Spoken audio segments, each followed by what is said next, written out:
Ay, Kuya Jobert, may text tayo. Meron. Sige. Magandang gabi, Kuya Jobert. Itanong ko lang kung paano mawawala ang baho ng hininga ko, yung bad breath. Hininga? Oo, kasi ginawa niya na daw lahat, yung mga gamot, yung mga, ano ba yun, yung iniinom. Oo, mga gargle. Mga ganun. Pero pagkalipas daw ng 30 minutes, mabaho na naman. Ay, may ganun. Ang tawag Mahilig daw siya sa spicy, tulad ng, kimchi. Oo, kimchi, pagkain ng Koreano. Sili. At bawat talaga kain daw niya, merong spicy at, isa pa, mahilig din manigarilyo. Oo. Isang araw, isang pack ng sigarilyo. Ito ay mula kay Lester ng Makati. Hindi, alam mo, hindi naman yan dun eh. Minsan, oo, pero rin yan, nakakadadagdag yan ng baong hininga. Pagkain, mahilig sa manghang, kimchi, basta hindi ka ata nagsisibilyo. Kumain ka ng kimchi, mababaw talaga yan. Yung mga kumakata-kata na ngumangata na mga sibuyas, sili, tapos minsan may garilyo ka, tapos minsan may ulcer, minsan may meron ka ng sakit sa bituka. Yan, kaya mabaho yun. Minsan ang tawag dun sa sakit na yun? Sa libro mo. Teka lang. Wala, nakalagay. Ibang volume? Wala nakalimutan ko pero nandito yun Hindi ko lang mabasa kasi may gingivitis, mga ganun, dudugo yung alangala. Hindi mo yung sadya rin mabaho yung yung nasa... Ayun! Halitosis! Yan! Bulok na yung tiyan. Yung pag binati ka, parang matutunaw yung bunga, yung ilong mo, parang gusto mo sumimangot na. Hirap kaya may kausap kang ganun. Hi! Pre. Hinga ka muna ng malalim bago ka magsumagot. Hirap kaya makipag-usap na hindi ka huminga, nahalata yan Pare, sa galing? Ito lang, Dre. Ikaw, sa galing, Dre. Alis na muna ako, Dre, ha? Kita tayo mamaya, ha? Pag alis ng kakausap mo. Dre,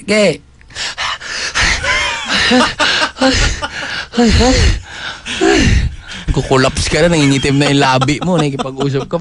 Alam mo mga Pilipino, hindi kasi honest dyan Hindi mahiya silang komento ng, Dre, masita ka na. Iba ako nang hininga mo Bakit din naman? Pero sa ibang bansa, prangka sila. Sabihin sa'yo, yung baho ng bunganga mo, Dre. Pagbati, hey! Hey, what's up? Woo, baho. Ano sinasabi pag ganun? Mga puti. Pag sinabihan mo nung, hi, Joe! Sabadiha. Bantot. Hindi, ganun din. Ano pang pwede niyang gawin? May lunas pa ba yan? Magpa-check up siya. May ginalagay dyan Ano? Albatros ata. Ayan na naman. Para sa banyo yun? Banyo ba yun? Amoy banyo. Amoy kubeta kayong bibig Ano ba ilalagay mo dyan? Kaya, maganda ilagay dyan? Hindi ko alam. Ginagamot yan Paano gagamutin yan? May ginagamot yung dyan. Yung sakit. Kasi nga, parang may ulcer yan yung bituka na nangangamoy, hindi na yung bunganga. Amoy puwet yan Amoy puwet. Pwede naman siguro gargle siguro. Oo, hirap naman nakipag-usap ka, nag-gargle ka. Basta pre sa galing, dyan lang ako.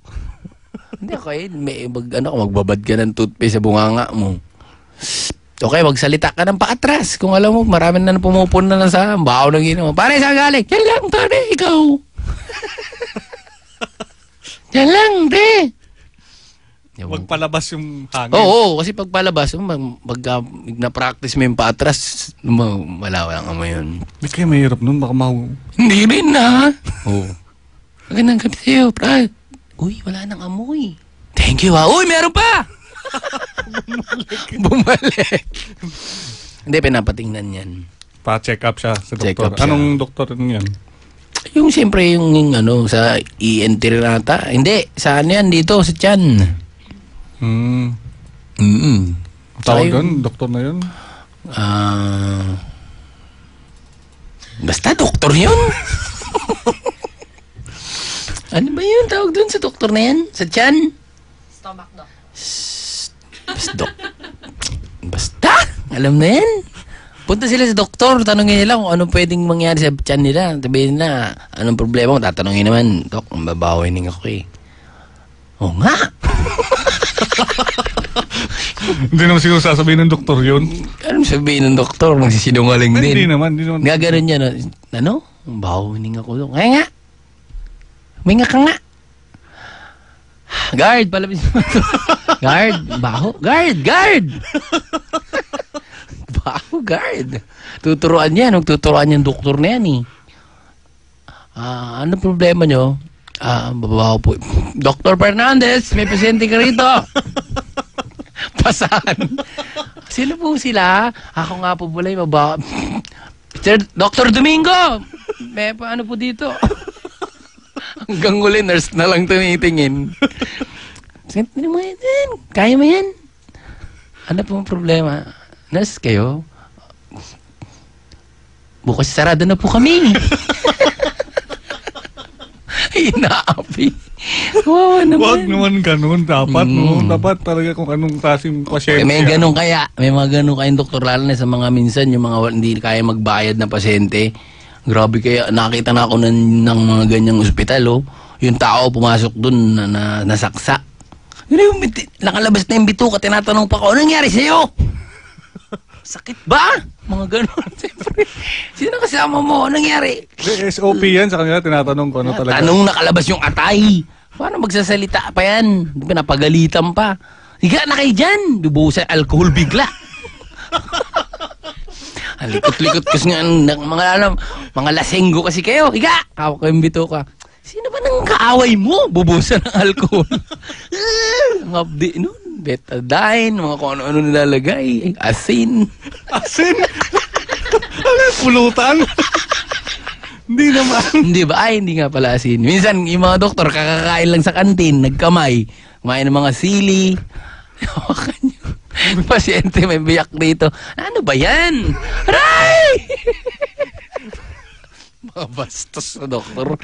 Dapat magka-gloves yan, dapat, di ba? Yung mga guantes nila. Ay, ako dati, experience ko yan, ha. Pupunta ako sa isang ospital.